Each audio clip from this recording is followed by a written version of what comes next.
Coach Corey Wayne, and this is my video coaching newsletter. And the topic of today's newsletter is going to be attraction, losing power and dominance. Well, I've got an email here from a guy who's written my book now 3 times, and after reading it, he realized why his last relationship ended.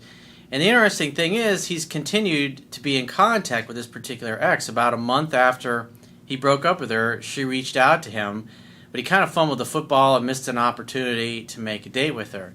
And about a month later, he reached out to her. They actually went and had a great date, and then she went completely cold after that. And he's wondering, what the hell? Because she was telling him all kinds of things, like how she had missed him and had been thinking about him, had been looking at his Facebook and trying to figure out what was going on. And so he's thinking, why is she so hot and cold? So I got a quote that I wrote on this topic, and then we're going to go through his email. And the quote says, when women you are dating start talking about how crazy things are in their lives or careers, or how busy and hectic things are, this is woman speak for back off. I'm losing attraction for you. You are turning me off with your smothering behavior. I feel like I am losing my freedom by dating you. Things are moving too fast. You are acting needy and weak. This is starting to feel like a relationship, and I am not feeling ready for a commitment or relationship yet. I'm going to back away from you. I'm not going to see you as much as I have been. I want to see you less. I'm going to be less available to you. I'm going to start disappearing and taking longer to respond to your texts and messages. I might start ignoring your texts and messages completely, etc. When a woman you are dating starts using the busy, crazy, hectic, etc. buzzwords, you need to immediately stop your pursuit, back off, practice infinite patience, and wait to hear from her, or she will disappear from your life completely, which is basically what happened. But what I liked about this email when I was reading it is that you can kind of see where he starts to go wrong, and even though he's read my book 3 times, he doesn't realize how, in essence, he's still, in a lot of ways, acting the same way he did before. He's doing the same things that turned her off the first time around. So from a woman's perspective, she's thinking, wow, he's different initially, and then she spends a little bit of time with him, and she realizes, oh, you're still the same guy. You haven't changed at all. So he says, hey, Coach, I hope you're doing well. I found your videos quite helpful and bought your book. 3rd time reading it, so I know I still have much to learn. I found your work while trying to understand what I did wrong with the girl I had been seeing, but things tapered off with, so here we go. When I first met Samantha, she was quite attracted to me. There was physical contact, and we kissed on the first date. She even planned the second one right there and continued to pursue me rather aggressively from the start. As you've said in many videos, doors were opening, and I just walked right through them without realizing what I was doing. So obviously in the beginning, she's really into him. I mean, this is what happens. You start dating a girl and she has a high attraction level for you. It's pretty fucking easy. Why would you want to date anybody else? I mean, why try to talk a girl into spending time with you? I mean, if you really value yourself and you know you're a catch, why would you want to chase after somebody who's who's treating you like a second-class citizen? It's like, fuck that. My time's too valuable. If you're not excited to be with me, I'm not interested. I mean, think about it. But most guys, they've seen too many movies where if you just pursue and pursue and pursue, and you keep making the effort, even though she's ignoring you and blowing you off, or she's making minimal effort on your dates, why would you want to spend time with somebody like that? The greatest gift you can give anybody is your time. So you're going to spend your time and your money on somebody who's just kind of like, and they take you for granted? Fuck that. I mean, the older you get, the more you acquire friends and lovers past and present who really place a high value on you being in their lives. They really want to make the effort to keep you around. But when you're younger and you're a little less experienced, and I know the way I was, you tend to spend a lot of time with other people who really couldn't give a flying fuck one way or another if you were there or not. Things were great. The sex was great, and she constantly wanted to hang out like twice a week from the second date on, and was blowing up my phone. Now this is where things start to go a little sideways. Near the 5th or 6th week, she told me about how her job was getting crazy and she was going to look for another one. So right there, when you hear something like that, it's basically the woman saying, hey, I'm going to be really busy in the future. I'm going to be so busy, I'm not going to be able to spend very much time with you. Because she's starting to feel like she's losing her freedom. This guy was probably just goo goo gaga, totally acting like just total Gumby at that point. He was acting dopey. Women don't like that. He's this confident guy, and she did all the pursuing in the beginning, which was beautiful.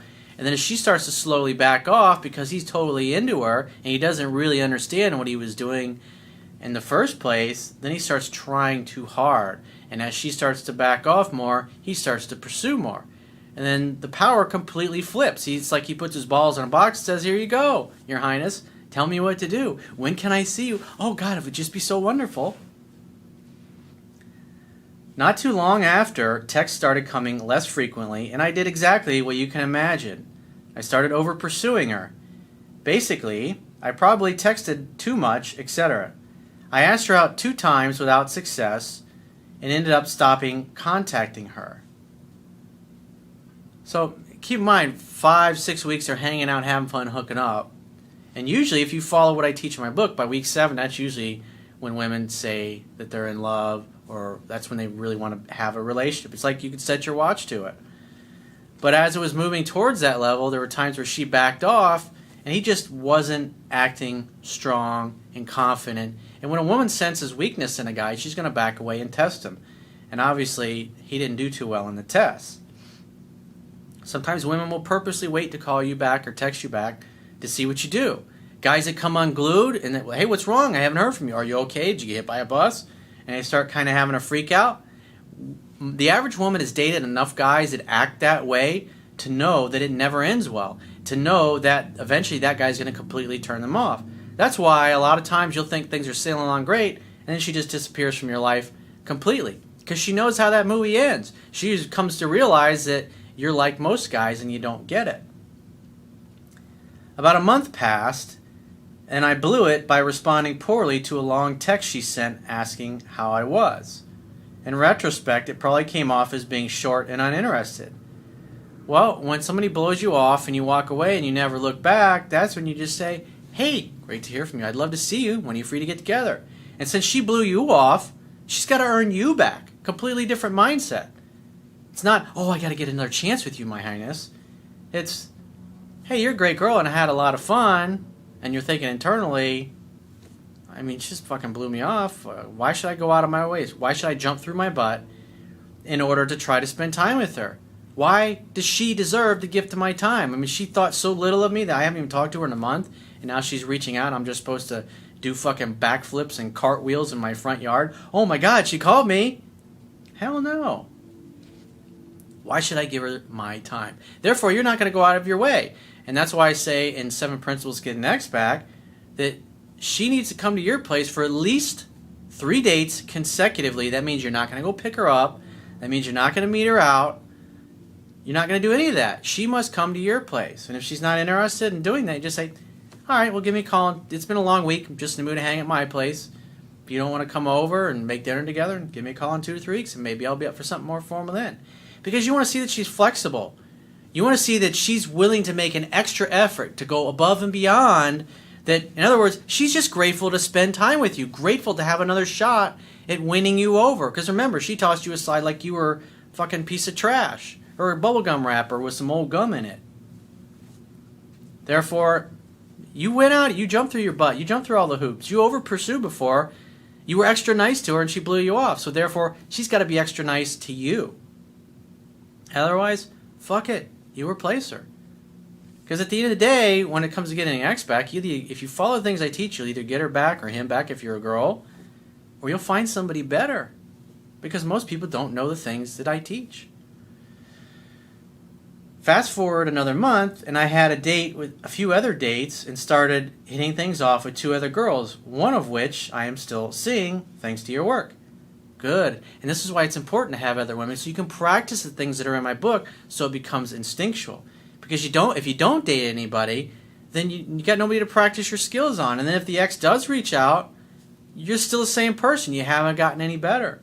If you got 2 or 3 women in your life and she reaches out, it's really easy to do, or I should say a lot easier to do the right thing. It's still tough when you really care about somebody like that. In this particular case, you can tell the guy was really into her and she ditched him. However, I still wanted to see Samantha for some reason. Because you were still hung up on her. You had an emotional connection. And human beings, we tend to want what we can't have, and she blew you off. He says, I convinced myself that I blew it when she reached out, so I sent her a text. I told her I'd been busy, but still would like to see her. So in other words, he never set the date after the last one, and then a month later he thought, you know what, let me go back to chasing her again. So he called her, texted her. And the reason why you wait is you want to see that she wants to make the effort, because he held out for 3 or 4 weeks. I mean, sometimes women contact you after 6 months. Yeah, I had a client, had an ex-girlfriend from 6 years ago that reached out. And she was just an asshole, very beautiful, model type. And she dated a lot of guys, and she was used to blowing guys off and jerking them around. And she got her heart broken a few times. And she realized, you know what? That guy actually was a really good guy, and I kind of learned my lesson. And she came back into the picture and apologized to him. But by that point, he had moved on, but I mean, so you never know. The strongest negotiating position is being able to walk away and mean it. Women must know that if they push you too far, you will walk and never fucking look back. That means ever. That means never. That means no contact is forever. That means unless she does something, you're never going to speak again. For the rest of your life. That's what that means. Because who knows, maybe if he'd held out another week or 2 or a month or whatever, she might have reached out in the future. Because she knows what she did. She's not stupid. She knows that she pushed you away and blew you off. She knows that you were a good guy. But you never gave her enough time. It's like you became impatient, you became a little needy, and you went right back to the same kind of behavior, putting the same vibe out there. Chasing. You never chase after you've been blown off. Ever. I even did a video called Never Chase After Being Dumped. She said she was happy to hear from me and immediately agreed she'd like to meet up. We went out and had a great time. And she insisted on explaining what happened even though I told her not to worry about it. Work had been crazy. Her brother had some health issues and she was looking for new work, which she found. So that's the bullshit that she tells you. The reality is he turned her off because he smothered her. He chased too much, he over-pursued, he came off as weak and needy, and he stopped acting like a masculine man who was mysterious and interesting and fascinating to basically acting like a little girl. And it turned her off, it ruined the sexual polarity. Therefore, she no longer wanted to be with him anymore. Then she revealed that she had a few bad relationships, and she was worried that things were too good to be true with me at first, but then we lost contact. Sure. I'd buy that for $1. Amazing. She just doesn't want to hurt your feelings. The reality is you turned her off, but she's not telling you that. She's giving you all these other BS excuses, and she may even believe the shit that she's telling you, but the reality is, I mean, most women don't understand what they respond to. They just go, oh, we just don't have any chemistry. I'm not feeling it anymore. In other words, what happened was she no longer felt your strength. You went from a strong, masculine man to basically a big floppy cock. Samantha said that she talked to her parents about me and admitted to trying to find out what I was doing online. So she was stalking you. So what does that tell you? That's another reason why you should not have reached out after a month. Because if she's stalking you on Facebook, eventually she's going to get to the point where I need to reach out, or otherwise I'm going to lose my chance.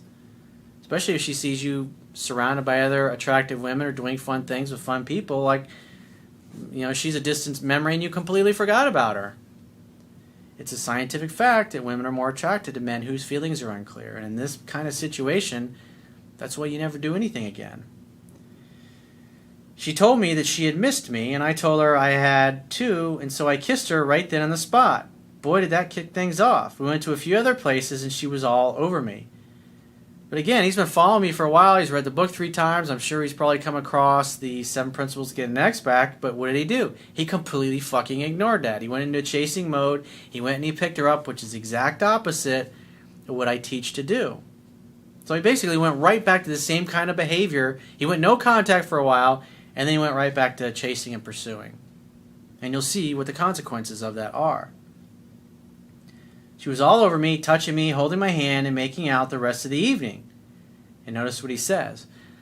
So he's following my, and I see a lot of guys that are new to my work doing things like this. They think, as I say, create an opportunity for sex to happen, hang out, have fun, and hook up. And some guys think, oh, it'll never happen. There's no way. I haven't talked to her in a whole month. And then he goes out with her, and she's all over him, and he didn't plan on the logistics of sex. So he didn't think of that ahead of time because he's being too nice. We had obligations the next morning, so I couldn't get her home. Bullshit. You didn't plan for it because you didn't think it was possible. And therefore, since you didn't think it was possible, you didn't plan for it, and the logistics weren't set up for it, and therefore you got some kissy poo, and that was about it. The next day, she texted me to ask how my day was going. I waited an hour or so to respond and asked her how hers was. The phone is for setting dates, dude. Not bullshit, boring text like this. This is fucking boring. If she texts you the night after your date, then you're not going to ask her out. But if she texts you the next day or the day after that and says, how's your day going? I'd say it's going great. It's awesome to hear from you. I'd love to see you. When are you free to get together again? And then made the date instead of sending a boring fucking text. Oh, my day's great. How's your day going? She didn't reply. Shocker. I'm shocked. Shocked, I tell you. After 4 days, I called her to ask her out again. What's changed? Nothing. He's going right back to over pursuing. He sends a message, she ignores him, then 4 days later he can't take it anymore, he reaches out again. She didn't pick up but texted that she was working late and would call me later, but she didn't. Why should she call you later? Because she knows that you're waiting by your phone hoping that she messages you.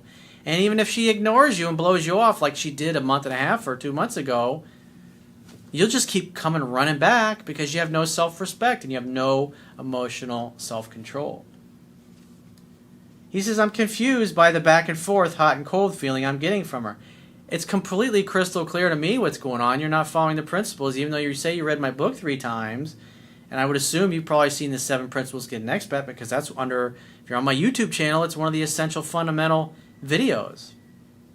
And you're just ignoring it. I don't need that shit. I don't need to read the book 10 to 15 times. But he's run by his emotions.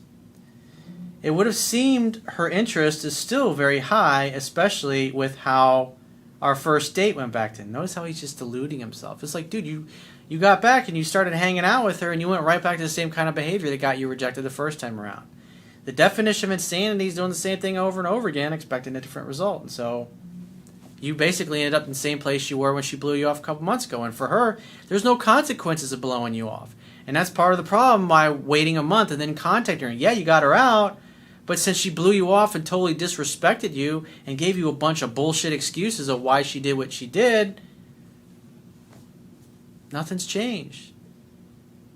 You just completely gave all your power away again right as she got in touch with you. I'm thinking I need now to outweight her, but I'd appreciate your advice. I guess the feeling I have is I got her back, or did I? No, you didn't. How do you play it after a seemingly successful win-back date? You didn't seal the deal because you didn't plan for the logistics of sex. You need to read the book 10 to 15 times. Your job as a man is to create an opportunity for sex to happen, not to go out and get a little kissy poo and then go, wow, she was all over me, but oh, we got obligations the next day, so I couldn't get her home. Bull fucking shit. She needs to come to you. So go and review 7 Principles to Get an Ex back and never call or contact her again. She needs to do 100% of it from now on. It's like you took a little bit of what you learned from me and applied it, and then you discarded it, and then you went right back to the same kind of behavior. And you went back to the same kind of behavior, and you got the same results, which is getting rejected and blown off and her ignoring you, her disrespecting you, and taking her time. She's probably got 2 or 3 other guys in her life, and you obviously haven't changed. So now you've caused her to feel exactly the same way that she felt about you when she rejected you the first time around. Let her do 100% of the calling, texting, and pursuing. She must earn you back. That's the mindset that you need to be in. She must come to you, make dinner together. Hey, love to see you. When are you free to get together? Why don't you grab a bottle of wine or some coffee or tea or whatever, or some chicken, and we'll grill out. We'll make dinner together at my place. She's got to come to your place. You don't go to her. You don't meet her out. It's like you can't ignore the things that I teach and then expect to be successful at it. keep doing what you've always done, you will continue to get what you have always got. And that's exactly what happened in your case, dude. Like, I can't ever remember his name. Paracelsus, Philebus Cyrus, I think is how he was a Greek philosopher who lived a couple thousand years ago. He said, many receive advice, but few profit by it. So you received the good advice, but did you profit by it? Well, you ignored most of it, and therefore, now you're feeling the same way you did 2 months ago when she blew you up the first time around. So it sucks, dude. This was totally preventable. All I can do is, you can lead a horse to water, but you can't make it drink. That's something to think about. So if you'd like to get my help personally, the quickest way is to go to my website, click the products tab at the top of your screen on any page, follow the instructions for booking whichever option works best for you, phone or email coaching, and I will talk to you soon.